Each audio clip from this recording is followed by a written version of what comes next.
First line நேயர்களுக்கு வணக்கம்.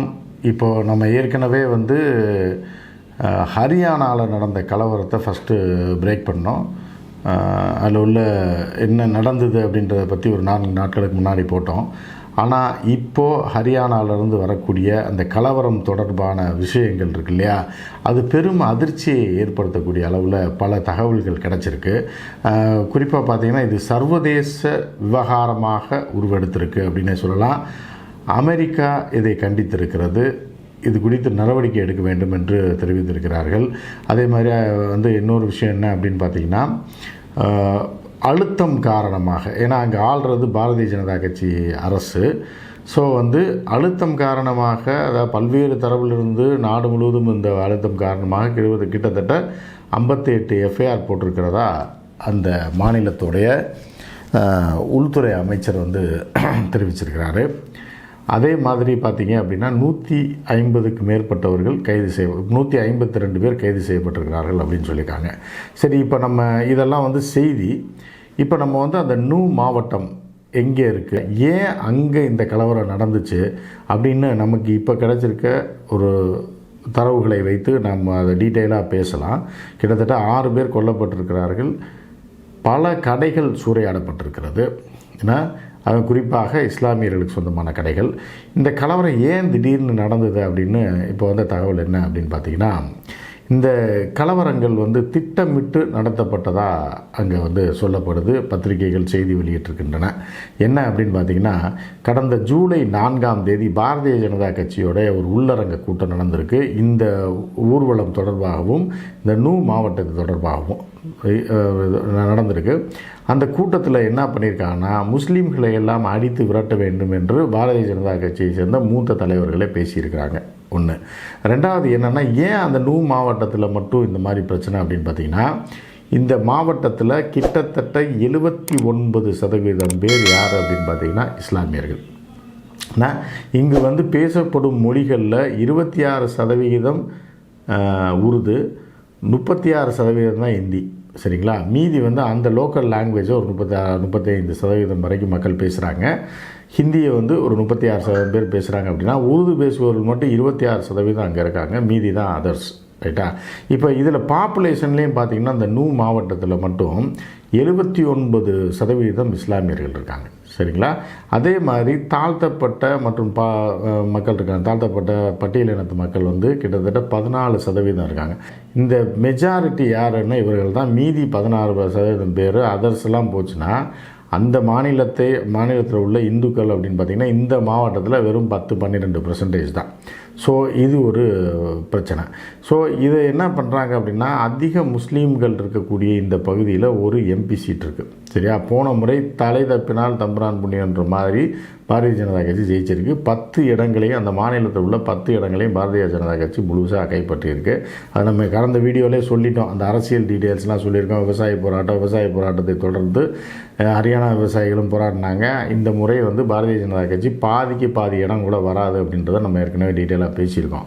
So இப்போ நூ மாவட்டத்தில் கலவரம் நடந்ததற்கான முக்கிய காரணமே என்ன அப்படின்னு உங்களுக்கு புரிஞ்சு போச்சா? 79% இஸ்லாமியர்கள் இருக்காங்க. இதில் என்ன அப்படின்னா, அந்த கலவரம் குறித்த வீடியோ நம்ம இதில் போட முடியாது. இருந்தாலும் அந்த பார்த்த காட்சிகள், அங்கேருந்து வந்த காட்சிகளை பார்த்திங்கன்னா மிக கொடூரமாக இருக்குது. எப்படின்னா, இப்போ ஒரு ஊரில் கலவரம் நடக்குதுன்னு வச்சுங்களேன், அந்த ஊரே அமைதியாக எல்லாம் ஓடி போயிடுவான், எல்லா கடையும் அடைச்சிடும் இல்லையா? இங்கே அப்படி நடக்கலை. பஸ்ஸு போகுது. ஏன்னா அதாவது அடுத்த நாள் கலவரம், அந்த ஊர்வலத்தில் நடந்த கலவரத்தை அதை தொடர்ந்து நடந்த கலவரத்தில் சிட்டிக்குள்ளே எங்கெங்கெல்லாம் இஸ்லாமியர்கள் கடைகள் இருக்கோ, அதாவது பைக் ரிப்பேர் கடை, கோழிக்கறி கடை, இதெல்லாம் இருக்குல்ல, இதை தேடி போய் ஒரு 50 பேர் 25-30 பேர் கொண்ட கும்பல் முகமுடி அணிந்து கொண்டு, அதாவது கர்ச்சீஃபை கட்டிட்டு போய் அந்த போர்டெல்லாம் அடித்து உடச்சி அந்த கடைக்குள்ளே இருக்க பொருள்லாம் தூக்கி ரோட்டில் போடுறாங்க. ஒரு போலீஸ் அங்கே இல்லை. ஆனால் வாகனங்கள்லாம் அது பாட்டுக்கு போயிட்டு வந்துக்கிட்டு இருக்குது. அது ஒரு பக்கம் ஏதோ ரெகுலராக போகிற மாதிரி ஏதோ சினிமா ஷூட்டிங்கை நடக்கிற மாதிரியான ஒரு கலவரம். நாட்டிலேயே இது போன்ற கலவரங்களை நான் எங்கள் அனுபவத்தில் பார்த்ததில்லை. இந்த 25 வருடம் கோவை குண்டுவெடிப்பு கலவரத்தை நேரில் பார்த்துருக்கிறோம், நேரில் பதிவு செய்திருக்கிறோம். ஏன்னா இன்னும் பல கலவரங்கள், ஜாதி கலவரங்கள் தென் மாவட்டங்கள் நடந்ததெல்லாம் நேரில் களத்தில் இருந்து பார்த்துருக்கோம். கமுதி கலவரத்தை பார்த்துருக்கோம். ஸோ இந்த கலவரம் அப்படிங்கும்போது 2 பிரிவினர் மோதிக்கிடுவாங்க, மீதி கடையெல்லாம் அடித்து எல்லாம் ஓடி போயிடுவாங்க, பொதுமக்கள்லாம் பயந்துட்டு வீட்டுக்கு போயிடுவாங்க. ஆனால் இங்கே எப்படின்னா, அந்த ஊர் அப்படி கேஷுவலாக இயங்கிட்டு இருக்கு. அந்த மேலே வந்து பிரிட்ஜு போகுது. பிரிட்ஜுக்கு கீழே பார்த்திங்கன்னா காரு இதெல்லாம் போயிட்டுருக்கு, அதாவது கொரியர் சர்வீஸ் வண்டியெல்லாம் போயிட்டுருக்கு. அந்த பிரிட்ஜுக்கு கீழே இருக்க கடைகள்லாம் ஒரு பக்கம் ஒரு 40-50 பேர் அடித்து நொறுக்கிட்டு இருக்கான். எடுத்து உள்ளுக்கு இருக்க இந்த ஏர் கூலரு, சட்டி, பாத்திரம் எல்லாம் தூக்கி போட்டுட்ருக்கான். இன்னொரு பைக்கு கடையில் பைக்கெல்லாம் போட்டு கீழே போட்டு கவுத்தி அதுக்கு தீ வச்சுக்கிட்டு இருக்கான். ஒரு போலீஸ் இல்லை. அதுக்கப்புறம் இன்னொரு இடத்துல பார்த்தீங்கன்னா கலவரம், கடையெல்லாம் அடித்து நொறுக்கிட்டு இருக்காங்க. ஆனால் ரெகுலராக எல்லாமே இயங்கிட்டு இருக்கு. அங்கே வந்து சரண் போலீஸ் ஜீப் போகுது. நீங்கள் சினிமாலெலாம் பார்த்துருப்பீங்க, இல்லை நம்ம ரெகுலராகவே பார்த்துருப்போம். என்னென்னா போலீஸ் வந்ததுன்னா வேகமாக வந்து பிரேக் அடிப்பாங்க, டக்கு டக்குன்னு இறங்கி ஓடுறதுலேயே அந்த கலவரக்காரர்கள் தெரிச்சு ஓடுவாங்க பார்த்தீங்களா, அதெல்லாம் பார்த்துருப்போம் நம்ம.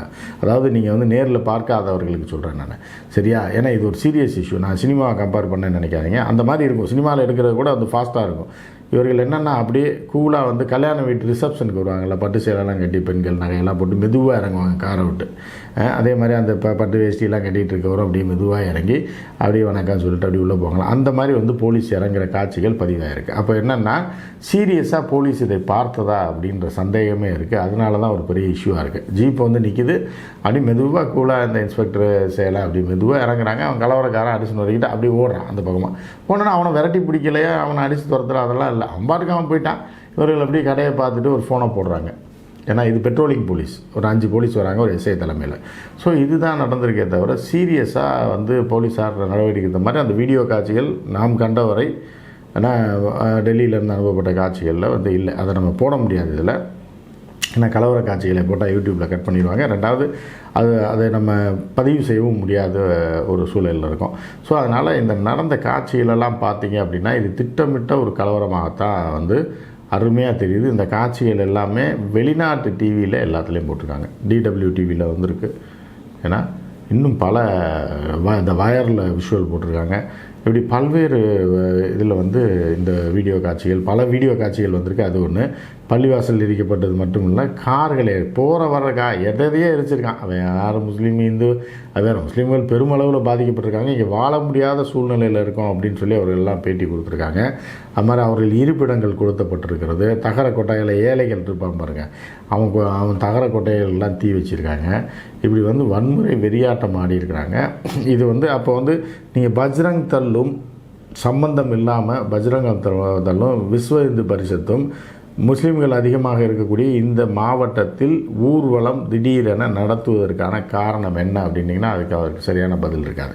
சரியா? ஏதோ ஒன்று கட்சி ஊர்வலம் நடத்துகிறோம், எங்களுடைய அமைப்பு ஊர்வலம் நடத்துகிறோன்ற பேரில் போனதை தொடர்ந்து நடந்த கலவரத்தில் இவ்வளோ பிரச்சனை நடந்திருக்கு. இதில் வந்து என்னென்னா அந்த ஹோம் கார்டு வந்து துப்பாக்கியால் சுட்டு கொல்லப்பட்டிருக்காங்க. அதுதான் நீங்கள் பார்க்கணும். சரியா? சும்மா வெட்டி கொள்ளலாம். 2 ஹோம் கார்டை துப்பாக்கியால் சுட்டு சேர்த்து கொலை செய்திருக்கிறார்கள். ஒரு காவல்துறை அதிகாரியும் இறந்திருக்காரு, காவல்துறையினர் சேர்ந்தவரும். அதே மாதிரி 3 இஸ்லாமியர்கள் இறந்திருக்காங்க. அதில் ஒருத்தர் வந்து அந்த பள்ளிவாசலில் இருக்கக்கூடிய அந்த அந்த இதுன்னு பிரீஸ்ட்னு சொல்லுவாங்களே அந்த மாதிரியான ஒரு நபர். அவருக்கு வந்து 19 வயசு தான் ஆகுது அந்த இளைஞருக்கு. ஸோ வந்து இமாம்னு சொல்லுவாங்க அந்த இமாமை. ஸோ இந்த மாதிரியான கொடூரங்கள் நடந்ததுக்கு பின்னணியில் பெரிய அளவில் ஏற்கனவே ஜூலை மாதமே திட்டமிட்டிருக்கிறார்கள். ஓப்பனாகவும் பேசிகிட்டு இருந்திருக்காங்க. அதே மாதிரி கடந்த மே மாதத்தில் ஒரு கூட்டம் நடந்திருக்கு, பஜ்ரங் தள் கூட்டம். அந்த கூட்டத்தில் ஏற்கனவே ஒரு முஸ்லீம் வந்து கொல்லப்பட்டிருக்காரு. அவரை கொன்னவரை வந்து சாதகமாக ஒரு ஹீரோ மாதிரி அங்கே பேசியிருக்காங்க. முஸ்லீம்களே இந்த ஏரியாவில் இருக்கவே கூடாது அப்படின்ற மாதிரியான பேச்சுக்கள்லாம் வந்து மே மாதமே தொடங்கியிருக்கு. இப்போ ஜூலையில் ஒரு கூட்டம் போட்டிருக்காங்க. ஜூலை 4ஆம் தேதி இங்கே நடத்த போகிறோம், முஸ்லீம் ஒருத்தர் இருக்கக்கூடாது, எல்லாத்தையும் இந்த நாட்டை விட்டு துரத்தணுன்ற ரேஞ்சில் ஆவேசமாக இவர்கள் இன்னொரு கூட்டத்தில், அதுவும் பாரதிய ஜனதா கட்சி, அதில் வந்து பஜ்ரங் தள்ளோ விஹெச்பியே கிடையாது, பாரதிய ஜனதா கட்சியை சேர்ந்த ஒரு முக்கிய நபரை பேசியிருக்காரு அப்படின்றதுக்கான வீடியோ ஆதாரங்கள்லாம் தற்போது வெளியாகிருக்கு. அப்போ இந்த கலவரம் வந்து திட்டமிட்ட சதியாகவே பார்க்கப்படுகிறது. இன்னும் விசாரணை நடந்து கொண்டிருக்கிறது அப்படின்றாங்க. ஏன்னா ஆளும் பாஜக தான் அங்கே ஆட்சி நடந்துக்கிட்டு இருக்குது அப்படின்றதுனால அவர்கள் மேலே நம்பிக்கையே சுத்தமாக இல்லை அப்படின்னு சொல்லி எதிர்க்கட்சிகளும் காங்கிரஸும் பெரிய அளவில் குற்றம் சாட்டியிருக்கு. அவர்கள் வந்து எல்லாத்தையும் விசாரிக்கிறோன்ற மாதிரி விசாரித்து இந்த அழுத்தங்கள், இது அட்லீஸ்ட் இந்த அழுத்தம் காரணமாகவாவது கிட்டத்தட்ட 152 பேர் வரையும் கைது செய்யப்பட்டிருக்காங்க நேற்று வரை. அதுக்கப்புறம் எஃப்ஐஆர்களும் போடப்பட்டிருக்கு. இனி இதெல்லாம் வழக்காகி விசாரணைக்கு வந்து யார் யாரெல்லாம் சிறைக்கு போகிறாங்க அப்படின்றதெல்லாம் நம்ம பொறுத்து தான் பார்க்கணும். ஏற்கனவே பல வழக்குகளை நம்ம பார்த்துருக்கோம். ஸோ இந்த வழக்குகள்லாம் என்ன ஆக போகுது, இந்த அப்பாவி மக்களுக்கு வந்து என்ன அவன் பாட்டு கூலி வேலையை பார்த்துட்டு தகர கொட்டைகளை தங்கிட்டு இருக்கவன்லாம் போய் தீய வச்சு அவனெலாம் துரத்தி விட்டு தேவையற்ற அந்த ஊர்வலத்தை நடத்தி இது முழுக்க இதை போன்ற செயலை தொடர்ந்து பாரதிய ஜனதா கட்சி செய்து கொண்டிருப்பது இது ஹரியானாவில் நிச்சயமாக இந்த முறை அவர்கள் ஏற்கனவே 10 இடம் எடுத்துட்டாங்க, திருப்பி அதை தக்க வைக்கணும்னு பார்க்குறாங்க. ஆனால் இருக்கிறதுல 6 இடம் பிடிங்கிட்டு போயிடும் அப்படின்றது தான் இப்போ வரைக்கும் நமக்கு கிடைச்ச செய்தியாக இருக்குது. மற்றும் ஒரு நிகழ்ச்சியில் சந்திப்போம். நன்றி, வணக்கம்.